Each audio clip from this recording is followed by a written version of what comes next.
Menarik 10.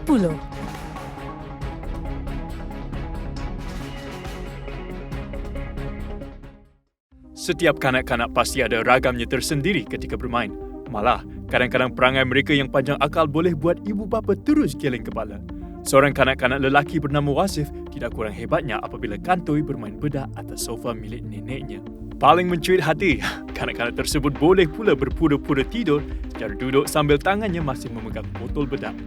Langsung tidak mempedulikan lakonan si cilik itu, ibu saudaranya yang membahasakan dirinya sebagai makngah tetap meneruskan letirannya gara-gara sofa berkenaan sudah pun bertukar putih. Baru-baru ini, ada pengguna TikTok memuat naik satu rakaman di mana seorang penghantar makanan tersadai menunggu pelanggannya di hadapan rumah.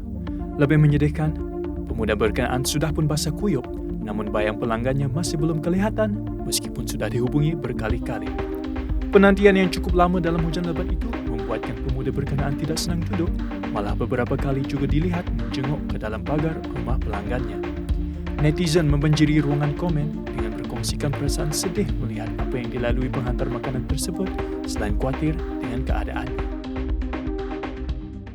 Batalion ke-9 Pasukan Gerakan AM atau PGA-9 merampas ikan emas hitam, ikan laga dan kura-kura albino bernilai sekitar RM73,200 yang disembunyikan dalam sebuah kereta di rantau panjang Pasir Mas. Rampasan dilakukan sepasukan anggota Strike Force PGA-9 yang sedang melaksanakan penugasan Ops Benteng apabila mereka mengesan sebuah kereta jenis Lasio dalam keadaan mencurigakan berdekatan Pangkalan Haram Hasan Merah pada pukul 3 pagi. Ikan hiasan dan kura-kura albino itu dipercayai untuk pasaran tempatan di Kelantan kerana mempunyai peminatnya yang tersendiri. Anggaran keseluruhan rampasan termasuk sebuah kenderaan jenis Nissan Lasio adalah RM90,200. Tanpa mengambil sebarang ubat kurus, seorang wanita berjaya hilang 101 kg dalam tempoh setahun. Perkongsian oleh seorang gadis yang dikenali sebagai Iras Suzu di laman Facebook mungkin boleh dijadikan inspirasi dan penyuntik semangat kepada mereka yang ingin mendapatkan berat badan ideal. Bayangkan, dari seberat 215 kg, Iras berjaya menurunkan 101 kg hanya dalam tempoh setahun. Semua ini dilakukan dengan tekad dan cekal dalam menjaga pemakanan dan melakukan senaman tanpa mengambil sebarang produk. Seorang pemuda dengan tindakan beraninya membuka gerai burger berhampiran premis restoran terkenal McDonald atau McD mendapat perhatian orang ramai. Malah, gambarnya turut mendapat perhatian syarikat itu yang turut meninggalkan komen pada gambar berkenaan. Komen dari akaun rasmi McDonald's Malaysia itu juga telah mendapat reaksi pelbagai dari warga maya. Menu juadah boleh menjadi idea kepada individu lain, khususnya golongan ibu. Tetapi kali ini, ia menjadi trend apabila para wanita menggunakan kod kad pengenalan negeri masing-masing semasa memuat naik gambar juadah di laman Facebook. Antaranya kacang jeruk, ketupat lemak, pulut hitam, kerabu tembikai, capuak selalu dan banyak lagi. Yang menjadi sesuatu yang menggembirakan kaum ini. Tambah-tambah lagi bila ada yang turut memberikan komen yang positif. Seorang wanita yang setia terpaksa mengingatkan suaminya setiap kali bangun tidur bahawa mereka adalah pasangan suami isteri. Perbuatan itu dilakukan selepas si suami menghidap masalah kesihatan yang jarang-jarang berlaku.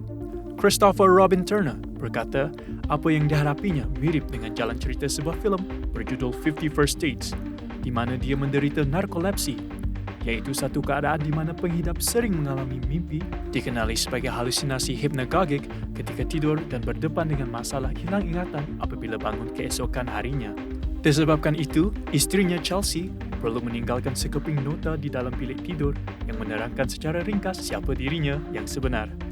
Antara lain, nota berkenaan mengandungi butiran seperti nama penuhnya, siapa isterinya, nama 2 ekor anjing peliharaan mereka, serta masalah kesihatan yang dihadapi. Lazimnya, jika melancong, sudah pasti ada oleh-oleh atau cenderamata yang ingin dibawa pulang. Dolls Nesting Russia adalah yang paling banyak dikaitkan dengan Rusia dan merupakan cenderamata Rusia yang paling klasik. Juga digelar Matryoshka, ia sebenarnya dibuat dalam pelbagai bentuk, saiz, nombor dan hiasi dengan banyak tema serta teknik yang berbeza. Walau bagaimanapun, anak patung bersarang Rusia juga boleh menggambarkan cerita dongeng, pemimpin dunia watak kartun, ikon budaya pop, wirasukan ataupun haiwan. Anak patung bersarang Rusia juga boleh dicat dengan tema tertentu seperti cuti atau agama. Sudah tentu, jika pandemik berakhir, ramai yang ingin kembali meneruskan wishlist masing-masing, lagi-lagi untuk melancong ke luar negara. Di Tokyo, Jepun misalnya, terdapat 3 restoran mesra Muslim bagi mereka yang ingin merancang melancong di tempat ini. Antaranya, Trush Cafe yang berkonsepkan farm to table dengan menghidangkan makanan menggunakan sayuran yang segar dipetik daripada ladang mereka. Koso Cafe pula merupakan tempat wajib untuk dikunjungi kerana ia berkonsepkan pembersihan badan. Menariknya, makanan di sini sangat menggiurkan walaupun dikenali sebagai restoran detox. Manakala Malaychan pula merupakan satu restoran Melayu yang sangat popular di Tokyo bagi mereka yang menggemari makanan tempatan kita. Sambil makan, bolehlah cuci mata. Danau Tiga Warna. Itulah subjektif cerita di timur Indonesia. Danau Kelimutu menarik dan unik seakan namanya. Dikatakan mempunyai warna berbeza. Ada yang airnya berwarna putih, ada pula yang berwarna merah, dan ada yang berwarna biru.